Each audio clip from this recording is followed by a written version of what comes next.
हाय ladies, अस्सलाम वालेकुम। तो इस वीडियो में हम बात करेंगे डकी से रिलेटेड। अच्छा, कल जो डकी हैं उनकी जब वीडियो आई थी तो उसी टाइम मैंने देख ली थी, लेकिन मैंने कहा थोड़ा सा इंतज़ार कर लेते हैं, थोड़े से एनालिसिस करने वालों की राय सुन लेते हैं क्योंकि टॉपिक बड़ा सेंसिटिव है। फिर उसके बाद तमाम तर चीज़ों को देखते हुए अपना पॉइंट ऑफ व्यू बतौर एक व्यूअर के, बतौर एक रिव्यूअर के आपके साथ शेयर करेंगे। तो डकी जो हैं उनकी रोते-रोते एक वीडियो आई, 100 डेज़ इन जेल। मतलब उन्होंने गुज़ारे हैं। अपना पूरा एक्सपीरियंस ना सिर्फ शेयर किया बल्कि उन्होंने साथ ही साथ काउंटर एलिगेशंस जो हैं वो भी लगाए, और जिस तरह से तमाम तर सूरत-ए-हाल थी बड़ी वो दिल गिरफ्ता थी। अच्छा, जो डकी भाई हैं वो अपने ड्राइंग रूम में बैठे थे, मुझे ऐसा ही लग रहा था, और बहुत एक कहना चाहिए ना फॉर्मल तरीके से बैठे हुए थे। एक बहुत ऐसा नहीं कि वो पूरी दुनिया को फेस कर रहे हैं, उन्हें अंदाज़ा होगा उनकी वीडियोज़ जो है वो मिलियंस तक तो जाएगी ही जाएगी, इतने सारे लोग देखेंगे। तो थोड़ा-सा रिलैक्स होकर अपने जो सोफ़ा सेट है उसके ऊपर भी बैठ सकते थे, बट उन्होंने ज़मीन पर बैठकर, कारपेट पर बैठकर, और जिस तरह से मतलब एक आपकी अपीयरेंस बहुत मैटर करती है जब आप बीटी सुना रहे होते हैं, तो मुझे ये तमाम तर चीज़ें फ़ील हुई। साथ ही साथ वहाँ पर एक सिचुएशन के हिसाब से उन्होंने एक म्यूज़िक भी ऐड ऑन किया था, तो बड़ा इमोशनल एक एम्बियंस बन गया था, तमाम तर सिलसिला बड़ा इमोशनल हो गया था। अच्छा, जब से ये कंट्रोवर्सी चली ना डकी की, जो भी मामलात चले, जो उनको अरेस्ट किया गया 16 अगस्त 2025 से, अब जाकर उनको बेल मिली है, जो भी उन्होंने झेला इस दौरान, तो वो तमाम तर पीरियड, वो तमाम तर फेज़, सच में अगर जिस किसी का भी कोई घर वाला हो और इस तरह के उसके साथ मामलात हो, तो वो वही लोग फ़ील कर सकते हैं जिन पर के वो हालात बीतते हैं। डकी के बारे में मैं ये कहूँगी कि डकी फिर भी एक माली तौर पर कुशादा और एक खुशहाल इंसान और एक एलीट क्लास से ताल्लुक़ रखने वाले इंसान, है ना?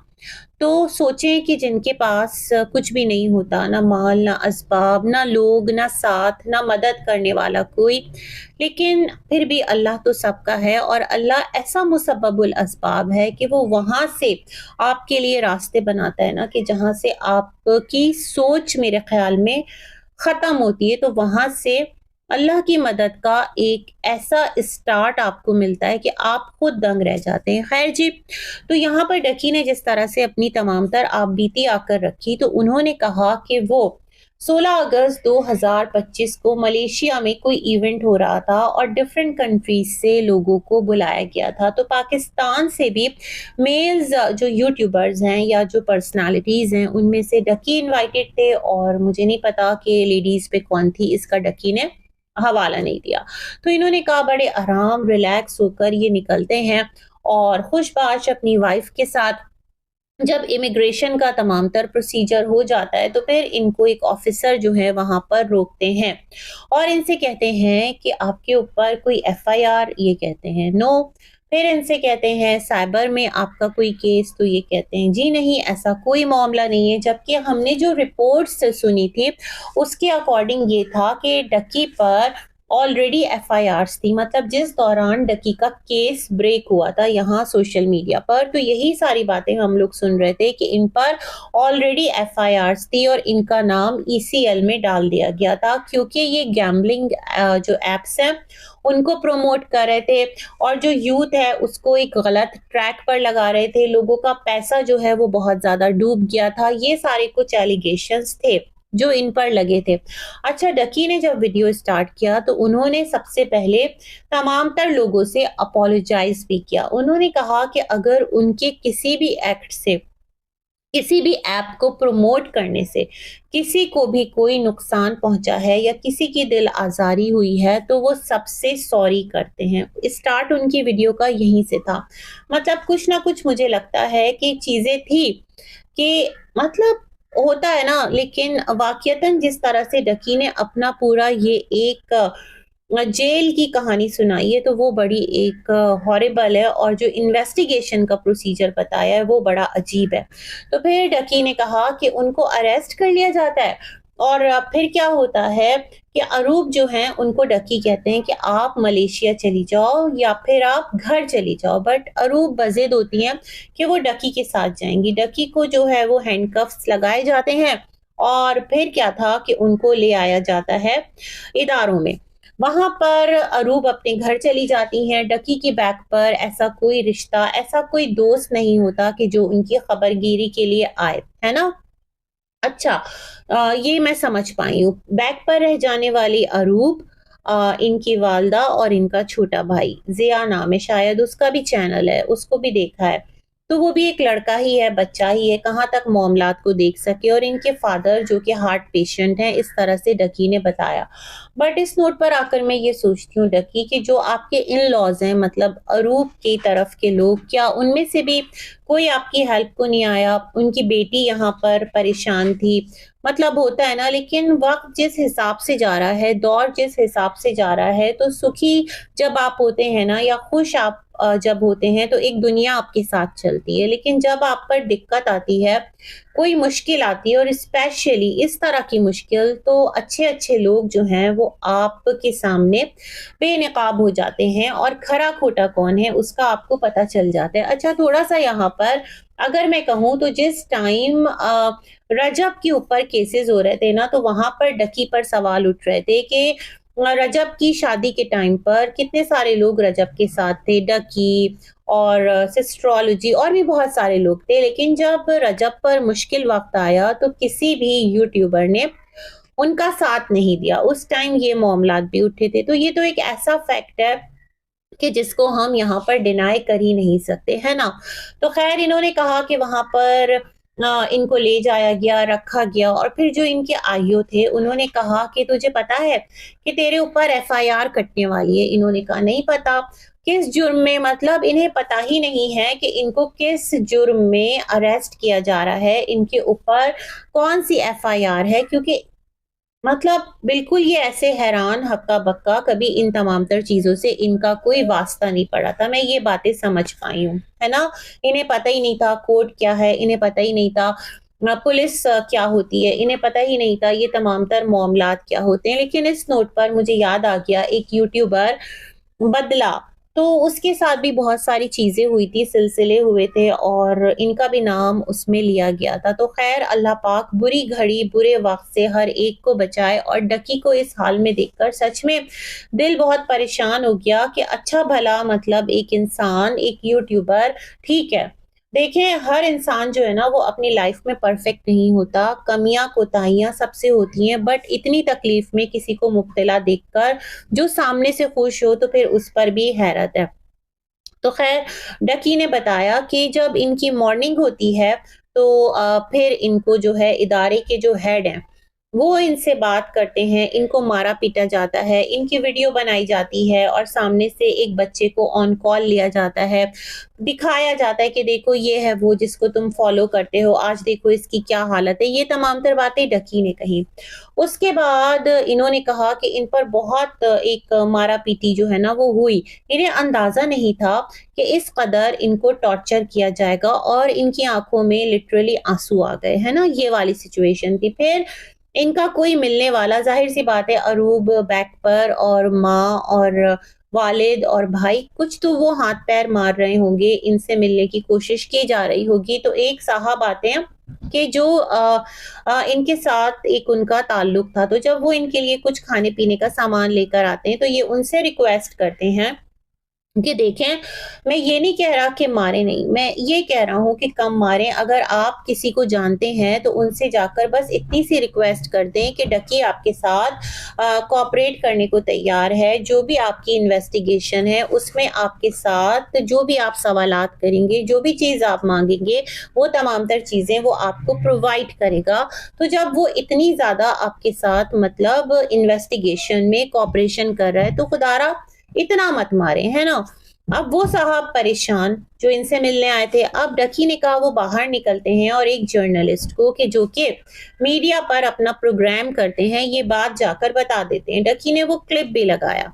अब जब वो क्लिप लगाया तो उस क्लिप में जो मोहतरम है मौसूफ वो बता रहे थे कि डकी जो है वो अपने से आए मुलाकाती के पैरों में गिर गए और उन्होंने कहा कि देखो मैं ये नहीं कह रहा कि मत मारो, मैं ये कह रहा हूँ कम मारो, मतलब उस पर इतना टॉर्चर हो रहा है जबकि वो तफ्तीश में भरपूर एक साथ दे रहा है। ये वाला सिलसिला मैं समझ पाई हूँ डकी की कहानी से। फिर इन्होंने कहा कि दोबारा एक और दिन गुजरता है तो इनकी मिसेज आती हैं, वो प्री अरेस्ट बेल करवा के आती हैं अरूब, क्योंकि उन्हें भी अंदेशा होता है और डकी जो है उनको कह देते हैं कि तुम मिसेज तरह करवा लो। मैं ये नहीं समझ पाई ऑन कॉल ये बातें हो रही थी, कहाँ हो रही थी, डकी कहाँ पर ये बातें अपनी वाइफ को कह रहे थे, मतलब कुछ वहां पर चीजें जो है ना मैं पिक नहीं कर पा रही थी।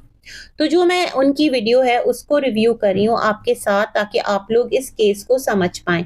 तो फिर अरूप जो हैं वो आती हैं अपनी सास के साथ और अरूप को जो इदारे के ऑफिसर हैं अकॉर्डिंग टू डकी वो कहते हैं कि जतोई साहिबा आपने प्री अरेस्ट बेल करवा ली है, जमानत कबलस गिरफ्तारी, आप खुद को बहुत होशियार समझती हैं, ये रहा एक और पेपर, एक और एफआईआर आप पर कट कर दी जाएगी।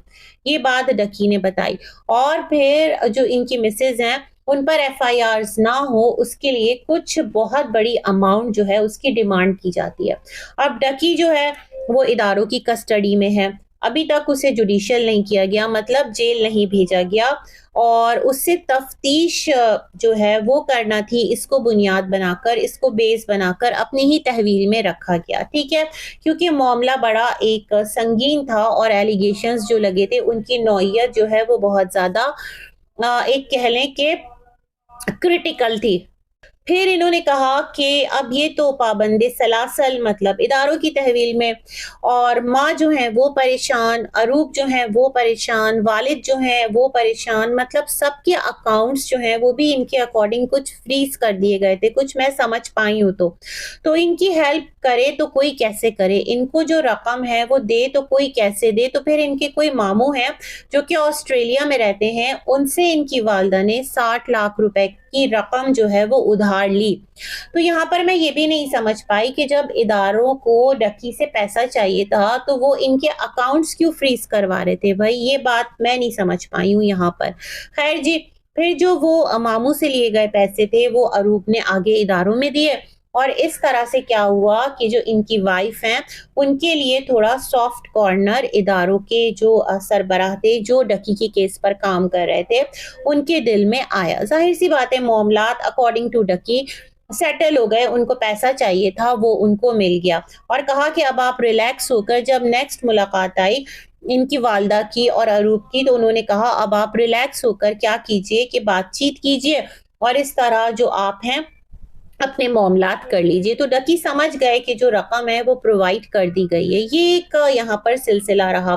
दूसरा डकी ने कहा कि जो इनके आईओ थे उन्होंने डकी का जो एक जो ट्रेडिंग का अकाउंट था वो ओपन करवाया डकी से। डकी ने कहा आपको तमाम तर लैपटॉप और मोबाइल्स और जीमेल अकाउंट हर एक का पासवर्ड तो प्रोवाइड कर दिया है, आप इसका क्या करेंगे। तो अकॉर्डिंग टू डकी उन्होंने कहा कि ये जो पैसे हैं ना ये आप आईओ के अकाउंट में ट्रांसफर कर दें, जब आप यहाँ से फ्री होंगे, आपका केस जो है वो वाइंड अप होगा तो ये पैसे आपको वापस मिल जाएंगे। 3 लाख कुछ करके यूएसडी डॉलर्स जितना अमाउंट था जो कि पाकिस्तानी रुपीस के अंदर 9 करोड़ रुपए बना, ऐसा डकी का कहना था। तो डकी बहुत ज्यादा परेशान क्योंकि भाई उसकी ये तमाम तर जो ट्रेडिंग ऐप से कमाई थी वो डकी की कमाई थी, उसकी इन्वेस्टमेंट थी। उसने कहा बिजनेस ऑलरेडी लॉस में जा रहा था, इन्होंने तमाम तर जो ट्रेडिंग के प्रोजेक्ट्स थे उसको क्लोज करवाया और इस तरह 9 करोड़ का जो अमाउंट है वो आईओ के अकाउंट में चला गया। देन डकी ने कहा कि वहां पर क्या होता है कि रात होती है और कोई और ऑफिसर आते हैं किसी और मुलजिम को लेकर। मैं यहाँ पर ये समझ नहीं पाई क्या डकी को बिल्कुल फ्रीली एक रूम में बिठाया हुआ था कि जहां पर हर आने जाने वाले के साथ जो डकी हैं वो देख भी पा रहे थे, वो बात भी कर पा रहे थे, मतलब क्या सेटअप था, कुछ उनको कहाँ रखा था। खैर तो डकी ने कहा कि जब वो ऑफिसर आते हैं तो डकी उनसे कहते हैं सर आपसे एक इंफॉर्मेशन लेनी है। वो कहते हैं जी। तो उन्होंने कहा कि इस तरह से मामला है और बिटकॉइन और जो भी कुछ सिलसिला है ट्रेडिंग का, उसके तमाम तर 9 करोड़ जितना जो अमाउंट है वो आयु ने अपने अकाउंट में ट्रांसफर करवा लिया है। क्या कोई ऐसा रूल है? उन्होंने कहा नहीं, अगर आपसे रिकवरी करना होती है तो गवर्नमेंट का जो अकाउंट है वहां पर ये चीजें ली जाती हैं। एक प्रॉपर तरीका कार होता है, थ्रू प्रॉपर चैनल तमाम तर काम किए जाते हैं। आयु ऐसा नहीं कर सकता। खैर अगर आप मुझे कहें तो मैं इसे आगे पूछूं, मतलब उन्होंने डकी से परमिशन ली और ये मेरे लिए बड़ा एक हैरानकुन है। और मैं सोच रही हूँ अच्छे बुरे लोग हर जगह हैं जो आपकी हेल्प भी करना चाहते हैं और आपको मसाइल से निकालना भी चाहते हैं। तो सिस्टम जहाँ पर थोड़ा खराब है, कुछ कमियां हैं, तो वहां पर बेहतर लोग भी हैं जो आपकी हेल्प करने का एक जज्बा रखते हैं। तो डकी ने कहा कि जब सुबह हुई तो सुबह में उस इदारे के सरबराह से लेकर नीचे बैठे चपड़ासी तक हर एक को ये बात पता चल चुकी थी कि जो डकी भाई हैं उनसे 9 करोड़ रुपए आईओ के अकाउंट में अनऑफिशियली ट्रांसफर करवा लिए गए हैं। अब सुबह में डकी को लेकर जाया जाता है और वो जाते हैं आईओ के ऑफिस में। वहां पर वो कहते हैं कोई एक साहब बैठे हुए होते हैं जिनके हाथ की पैमाइश मेजरमेंट उन्होंने बताई कि काफी तगड़ा हाथ होता है और वो डकी के बैक पर सर पे एक थप्पड़ लगाते हैं जिससे डकी का जो विजन है वो बिल्कुल ब्लर हो जाता है और डकी पर बेहोशी तारी हो जाती है। फिर उनसे कहा जाता है कि हर बात बताना जरूरी होती है। बस यही वो पॉइंट था कि जहां पर डकी ने कहा कि उनका ये स्टेप डकी के लिए एक कवच बन गया और यहाँ से फिर कोर्ट में ऑनरेबल तमाम तर जो चीजें हैं वो इस तरह से प्रेजेंट की गई कि डकी से 3 लाख प्लस कुछ यूएसडी डॉलर्स जो हैं, जो कि पाकिस्तानी 9 करोड़ बनते हैं, वो रिकवरी की गई है। और इसके पास ट्रेडिंग ऐप से या बैटिंग ऐप से आया हुआ ये एक मनी था जो कि ये कमा रहा था, लेविश लाइफ स्टाइल थी, जो भी था। और फिर इन्होंने डकी ने मुख्तलिफ इंटरव्यूज में दिए गए जो बयानात थे इदारे के सरबराह के, वो भी अपने वीडियो की सपोर्ट में चलाए जहां पर वो सेम अमाउंट बताते चले आ रहे हैं। तो डकी ने कहा कि अगर वो इस अमाउंट को इस तरह से, मतलब एक ऑफिसर से ना बोलते और ये चीजें इस तरह से बहस में ना आती तो ये पैसा उनका हड़प कर लिया जाता। डकी ने यहाँ पर ये भी कहा कि ये पैसा आईओ के अकाउंट में गया, इसका कोई प्रूफ नहीं है। लेकिन मैं सोचती हूँ कि एक ट्रांजैक्शन हुई है, मतलब आपके अकाउंट से वो ट्रांजैक्शन आईओ के अकाउंट में हुई है, तो आईओ के अकाउंट का तो एक पूरा बैलेंस होगा ना, चेक एंड बैलेंस, मतलब प्रूफ ट्रांजैक्शन का तो मौजूद है।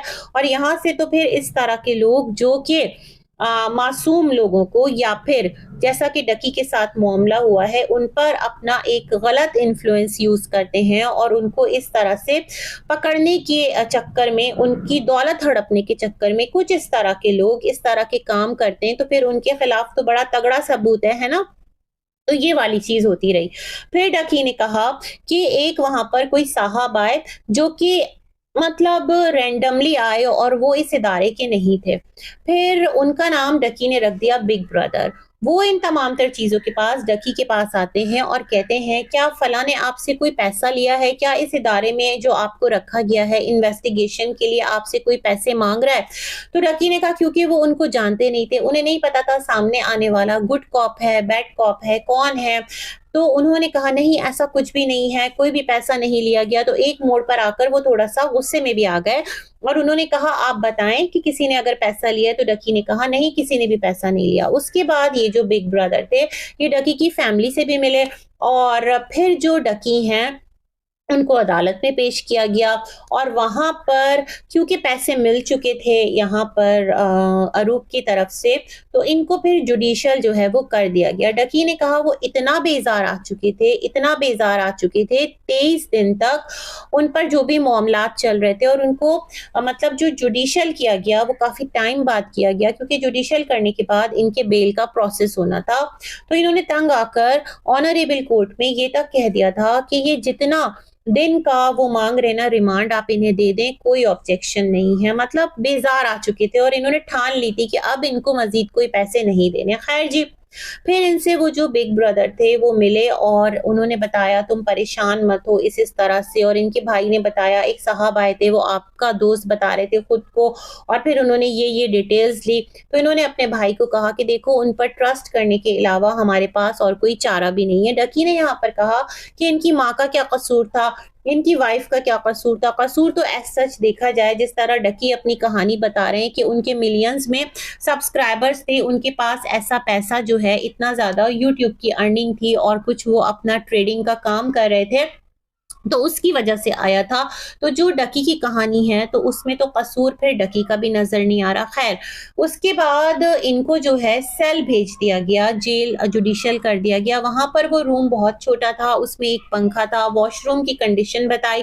फिर इन्होंने कहा 3 दिन बाद वहाँ पर इनकी मुलाकात आती है और वो भी बिहाइंड ग्लास बार, मतलब आप इधर खड़े हैं लाइन से आप बात कर सकते हैं, अपने फैमिली मेंबर से आप उनको देख सकते हैं। तो ये काफ़ी इमोशनल हो गए।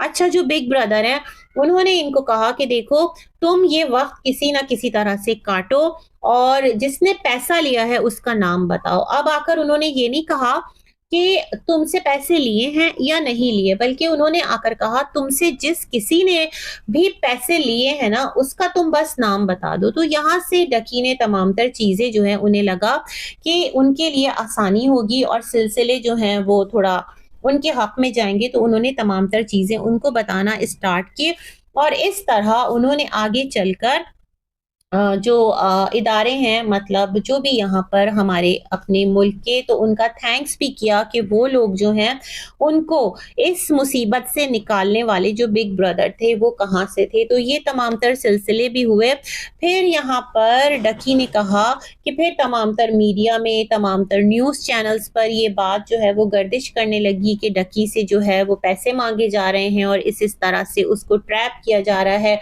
और फिर यहाँ से जो डकी की बेल है वो हुई और 100 डेज उसने जिस तरह से गुजारे हैं, जिस तरह से काटे हैं, तो ये उसका ही दिल जानता है।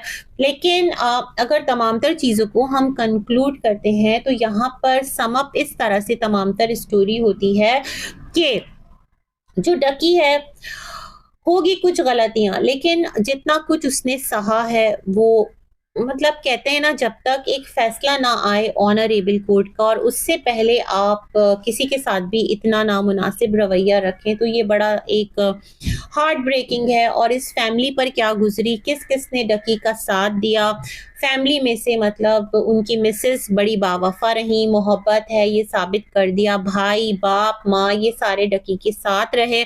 और यहाँ पर अगर इदारे में किसी ने डकी के साथ एक, कहते हैं ना, अपने पावर का नाजायज यूज किया, तो दूसरी तरफ पाकिस्तान के ही इदारे हैं कि जिन्होंने डकी को इस मुश्किल से निकाला, उसी इदारे के एक ऑफिसर ने वो रकम जो कि डकी की डूब जाती उसके बारे में जिस तरह से बात आगे फैलाई कि उसको रिकवरी बनाकर आगे ऑनरेबल कोर्ट में पेश करना पड़ा। तो बात यह है कि मिला जुला एक सिलसिला है, अच्छे लोग भी हैं, बुरे लोग भी हैं, और मैं समझती हूँ कि जो अच्छे लोग हैं उनकी वजह से आज इस दुनिया में जो मामलात हैं वो चल रहे हैं, लोगों का सर्वाइवल है।